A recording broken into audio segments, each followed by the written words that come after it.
What's up, y'all? Welcome back to the channel. The Portland Trail Blazers took on the Golden State Warriors. Man, let's just jump right in and talk about it. You know how we do. If this world were mine. So the Portland Trail Blazers took on the Golden State Warriors out there in Cali. The way that game started, the way that first half went, you would have thought the Trailblazers were going to win the game. I know you can kind of feel the energy of people just kind of sitting there waiting for the Warriors to wake up. Steph not playing well in the first half. Clay playing worse than that. You know, when are they going to wake up? When are they going to wake up? I'm sure that's what people were thinking. I'm sure that's what they were saying. I got to give some respect to the Warriors broadcast team. They were definitely giving Portland a lot of credit for the defense, rightfully so. They've done their homework, meaning they've seen Portland play. They understand what Portland's doing. They kept saying, you can't go off the numbers. You can't just go off the numbers when you dealing with the Trailblazers. I kept saying that in my videos, y'all. I know y'all have heard me say that the Trailblazers being at the bottom as far as shooting is deceiving. And I know the Trailblazers being, at the top, as far as defense, what I'm saying, might not be exactly where they are, what I'm saying, as far as being the best defensive team in the NBA. But what we can say is that the Trailblazers have been playing great defense. Even in the losses, even in the close losses that they've had, the reason that they were able to stay in a lot of those games was the defense. And to play the way they played tonight, without Jeremy Grant, without DeAndre Ayton, remember I said they could score. Having Anthony Simons back, I thought he did a really good job, stepping right back in. I kind of wish he would have did a little bit more playmaking in that second half. Just because that first step he has, he can utilize that against anybody and put the pressure on anybody, and they're going to have to collapse. They're going to have to collapse on Ant. And the Trailblazers have some shooters out there. The Trailblazers have some shooters. Just a little bit more. Not a lot. I mean, and I'm sure Coach Billups thought about it. You definitely don't want to take anything away from Ant and the way he was playing, the way he was knocking down shots. Shaedon Sharpe, the same thing. You definitely don't want to take anything away from him and ask him to defer a little more. When he's knocking down shots, coming off those screens the way he was doing, just knocking down those threes like it was nothing. You know what I'm saying? My goodness. So, I mean, shoot, Shaedon Sharpe and Anthony Simons were looking like Clay and Steph 2.0 to me.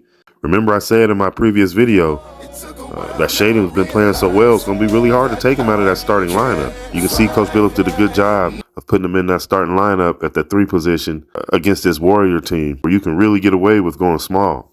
So I thought that was a really good choice, keeping Shaedon in that starting lineup. Ant just has to sometimes, play make a little bit more. I would think, that's why I was so interested in seeing Ant and Shaedon in that backcourt together. With Malcolm being out with knee soreness in that second half, I thought, this is what I've been wanting to see, Ant and Shaedon in that backcourt together to see what it looks like. And it looked pretty good to me. Defensively, I didn't see a drop off. And then, of course, this is the perfect game to do it. You're playing against the Warriors. So without Ayton, without Jeremy Grant, this is the perfect game to go small and have Shaedon start at the 3 and have Kamara at the 4. I thought that was fantastic. I thought that was a great lineup call by Coach Billups. I mean, he didn't have a lot to choose from, but I thought that was a great lineup call from Coach Billups.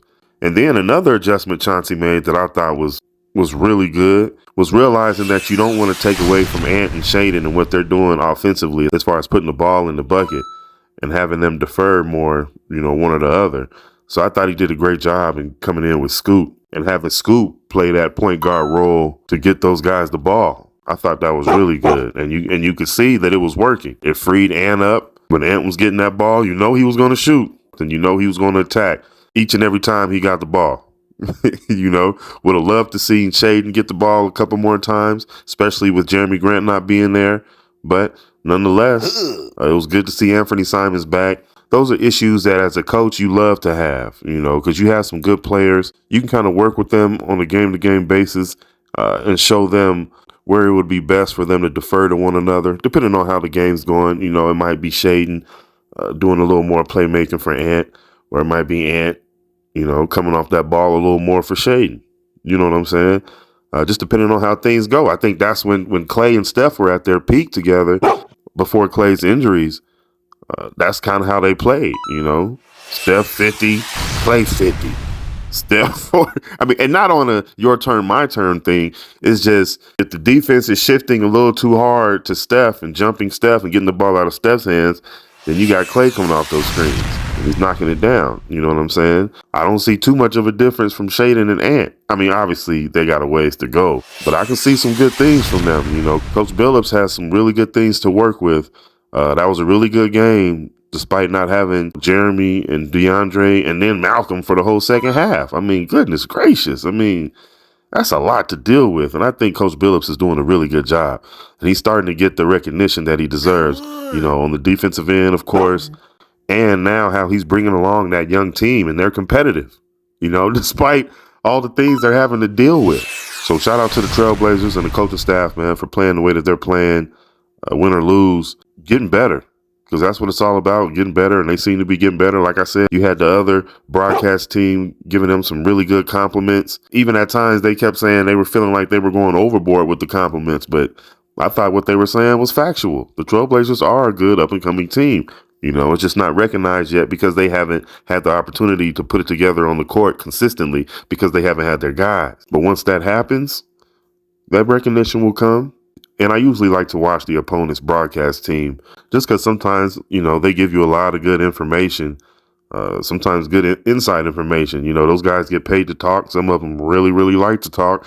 And they're going to give you a lot of information on what the team was doing, how the teams are doing, what they was doing in practice, what this person was doing in practice, how they felt in practice, what else they had to do as far as team events outside of practice and other things. I mean, goodness gracious, they'll tell you a lot. And certain variables you might want to add when you're scouting them. You know what I'm saying? But anyway, good game for the Trailblazers. They did what they had to do and almost came out of there with a victory. I can't wait to see the game Friday, though, with the Mavericks and the Blazers, because Luka has been playing on a whole nother level, and Luka has a history of doing good against the Trailblazers. I'm definitely looking forward to seeing the matchup with Luka and Kamara, see how Kamara plays him, what kind of data and information he learns from this matchup and how he applies that down the road. Looking forward to those things. You know what I'm saying? So comment down below. Let me know what you guys think about this game between the Trailblazers and the Warriors. So I thank you guys for watching. Thank you for joining me for real. And check out some of my music on my @LaTierre channel. Remember to like, comment, share, and subscribe. And I'll see y'all on the next one. All right. If this world were mine,